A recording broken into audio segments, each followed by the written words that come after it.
بسم اللہ الرحمن الرحیم۔ عورتوں میں حیض کی ابتدا کیسے ہوئی؟ کیا یہ لڑکیوں کے لیے سزا ہے؟ کیا یہ سچ ہے کہ حضرت حوا سلام اللہ علیہا کو سب سے پہلے حیض آیا، جو اللہ کی طرف سے ان کے لیے سزا تھی؟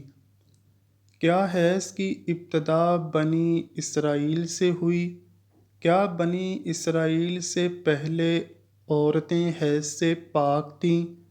آج کی ویڈیو انتہائی تحقیق کے بعد بنائی جا رہی ہے، جس میں ہم اپنے ناظرین کو قرآن و حدیث اور مستند روایات سے ان سب سوالات کے جوابات دیں گے۔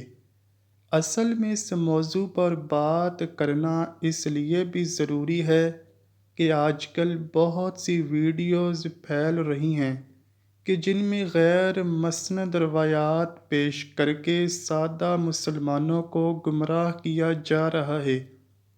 ایسی ہی ویڈیوز دیکھ کر ہم سب اپنی ماں حضرت حوا سلام اللہ علیہا پر برائی باندھ دیتے ہیں۔ آپ سے التماس ہے کہ اس ویڈیو کو پورا دیکھیے گا تاکہ دوبارہ کبھی کوئی بھی آپ کو اس موضوع پر گمراہ نہ کر سکے۔ حضرت عبدالرزاق اور مسند اسحاق میں حضرت عبداللہ بن مسعود رضی اللہ تعالیٰ عنہ اور حضرت اسماء بن ابو بکر سے روایت نقل کی گئی ہے کہ بنی اسرائیل کی عورتوں کو یہ اجازت تھی کہ وہ بھی مردوں کے ساتھ مسجد میں جا کر نماز پڑھا کرتی تھیں۔ مردوں اور عورتوں کے درمیان ایک پردہ ہوتا تھا۔ پھر ایک دن ایک لڑکی اپنی ایڑیاں اٹھا کر مردوں میں اپنے یار کو دیکھنے لگی اور پھر اس نے یہ روزانہ کا معمول بنا لیا۔ اس کی دیکھا دیکھی سبھی عورتیں اپنی مسجد میں آتیں اور پھر ایڑیاں اٹھا کر پردے کے اوپر سے غیر مردوں سے تاک جھانک میں لگ گئیں۔ چنانچہ ان کو مسجد میں جانے سے ایسے روکا گیا کہ ان پر حیض مسلط کر دیا گیا۔ اب کچھ لوگ اس روایت سے یہ سبق لیتے ہیں کہ حیض کی ابتدا ہی بنی اسرائیل سے ہوئی، جو کہ غلط ہے، کیونکہ مفسرین اس روایت کی تفسیر میں لکھتے ہیں کہ یہ حیض عام نہیں تھا، بلکہ بنی اسرائیل کی عورتوں کو مسجد میں گناہ کرنے کی اللہ پاک نے ایسے سزا دی کہ 4 مہینے تک مسلسل صبح و شام وہ عورتیں حیض کی کیفیت میں رہیں اور مسجد میں آنا بند کر دیا۔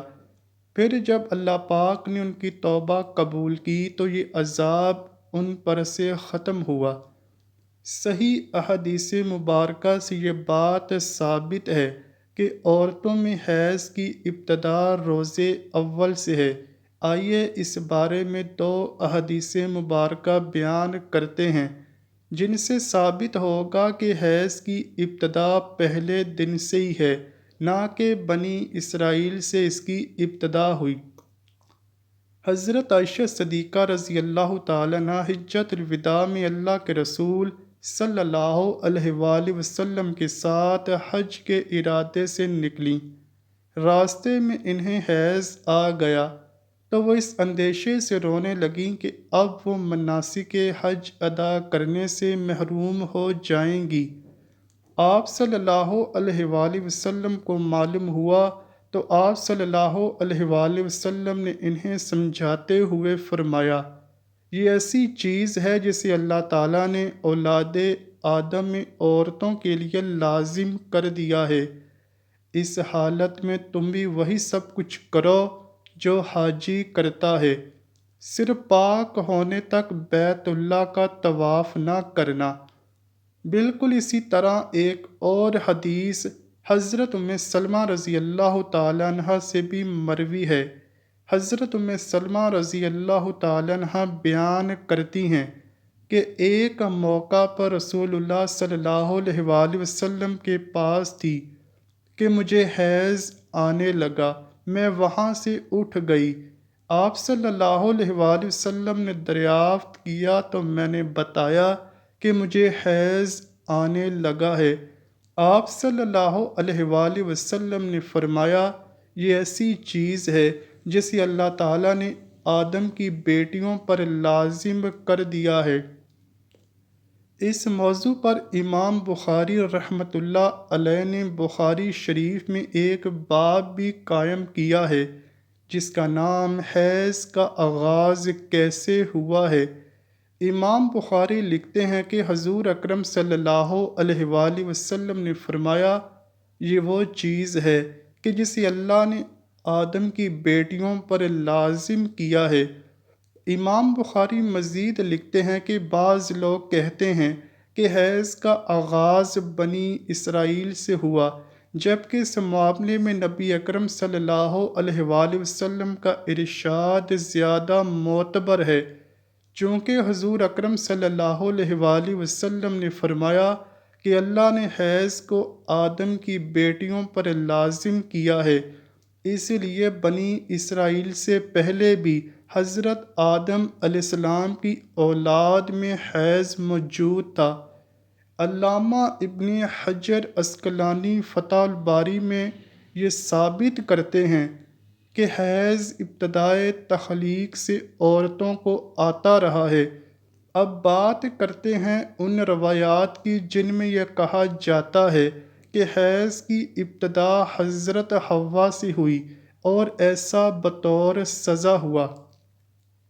امام طبری رحمۃ اللہ علیہ سورہ بقرہ کی آیت نمبر 25 کی تفسیر میں حضرت عبد الرحمن بن زید رحمۃ اللہ علیہ کی یہ روایت نقل کرتے ہیں کہ حضرت حوا کو پہلے حیض نہیں آتا تھا، ان کی تخلیق پاکیزہ ہوئی، یہاں تک کہ انہوں نے اللہ کی نافرمانی کی اور ممنوعہ پھل کھایا جس سے ان کو جنت سے نکالا گیا، اور پھر ان کو حیض اور حمل کی سزا دی گئی۔